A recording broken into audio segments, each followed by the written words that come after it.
Programa 17. Ordenando los elementos químicos.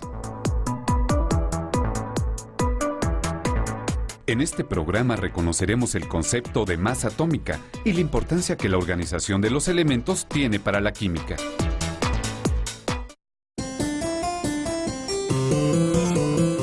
Hola. Привет.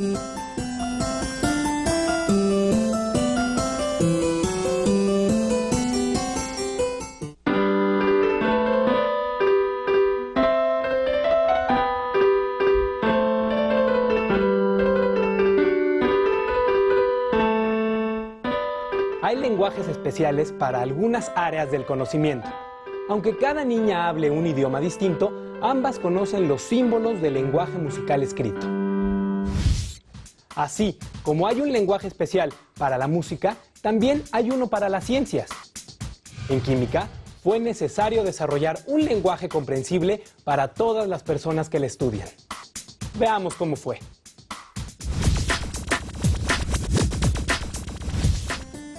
Antes de que surgiera la química como ciencia, en el siglo XVII, los alquimistas simbolizaban los elementos químicos con diferentes figuras.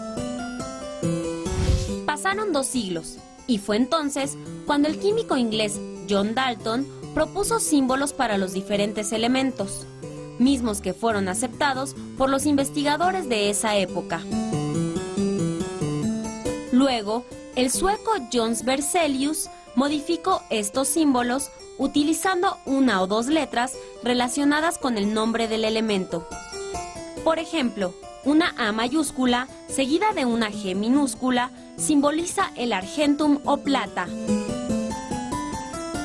A mediados del siglo XIX ya se conocían alrededor de 60 elementos, a los cuales se les habían asignado símbolos. Y se conocían algunas de sus características, como su masa.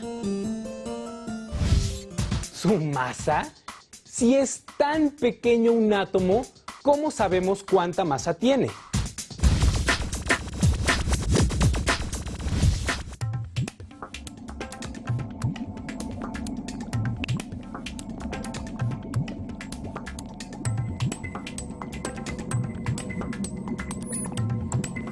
Si se conoce la masa de muchas lentejas juntas, es posible calcular la masa de una sola de ellas sin medirla con una balanza. En el caso de los átomos, se hace un cálculo similar. A partir de la masa de una muestra de un elemento, de la cual se conoce el número de átomos que tiene, se puede determinar la masa de cada uno de sus átomos.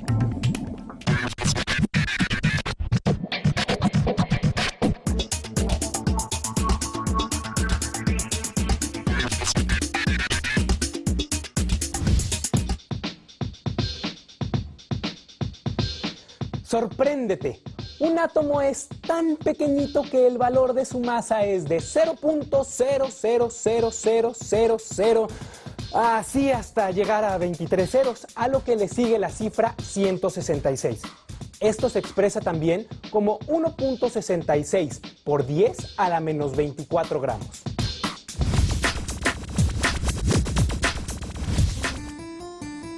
Aprovechando la experiencia de otros científicos, Dalton propuso un método para determinar la masa atómica de algunos elementos.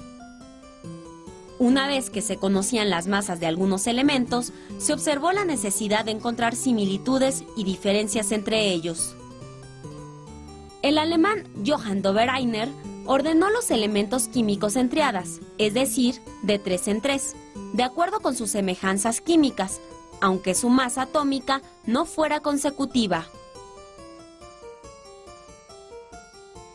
Por su parte, el británico John Alexander Newlands tomó en cuenta la relación entre las masas atómicas de los elementos y entonces formó octavas. Newlands, con los elementos organizados de menor a mayor masa atómica, encontró que el octavo elemento, contado a partir de cualquier otro, tiene propiedades similares al primero de la cuenta. Tal y como ocurre con la octava nota en la escala musical.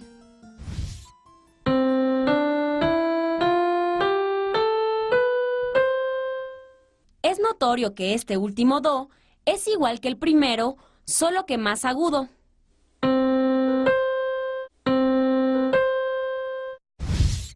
Así, Newlands notó que el potasio y el sodio tienen características muy semejantes. Y lo mismo encontró con el calcio y el magnesio.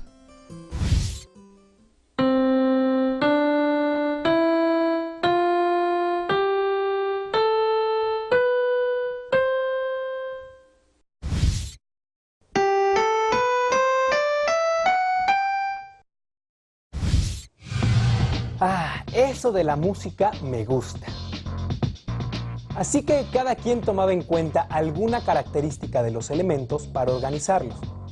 ¿Cómo se ordenarían finalmente los elementos?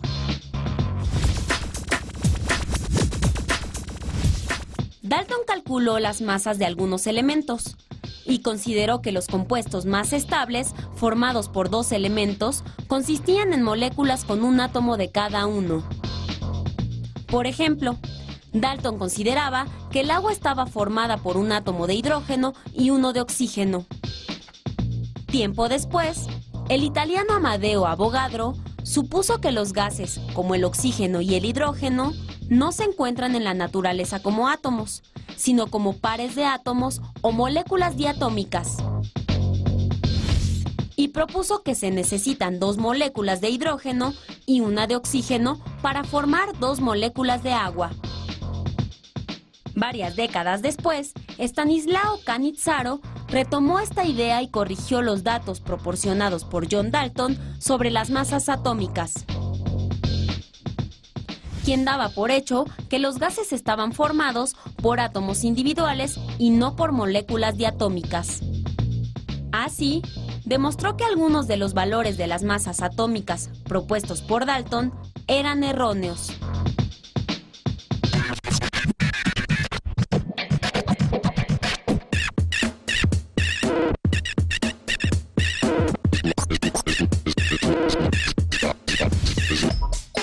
¿Sabías que Dalton tomó como base al hidrógeno para calcular la masa de los elementos? Por ser el elemento más ligero, le asignó el valor de 1 a la masa de un átomo de hidrógeno. Y esta fue la base para calcular las demás masas atómicas. Actualmente, la referencia es la masa de un átomo de carbono que tiene 6 protones y 6 neutrones en su núcleo. Aunque ahora las masas de los átomos se determinan con mayor precisión, es interesante saber que a partir de las aportaciones de varios científicos, Cannizzaro pudo determinar la diferencia entre la masa de un solo átomo y la masa de una molécula. Es así como avanza la ciencia.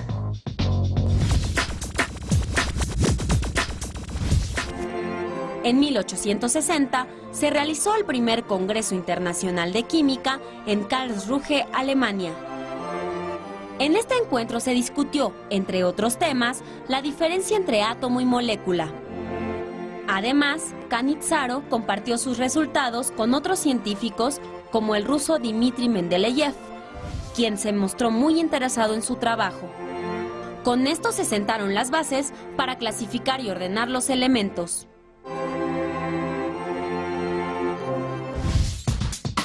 ¿Notaron que el trabajo en conjunto es importante para el desarrollo de la ciencia? Cannizzaro no hubiera llegado a su propuesta sin los avances de Dalton o los de Avogadro. De la misma manera, el trabajo de Cannizzaro fue de enorme importancia para que Mendeleev trabajara en la organización de los elementos químicos hasta entonces conocidos. No se pierdan el próximo capítulo en el que conoceremos más sobre la tabla periódica y el mundo de la química.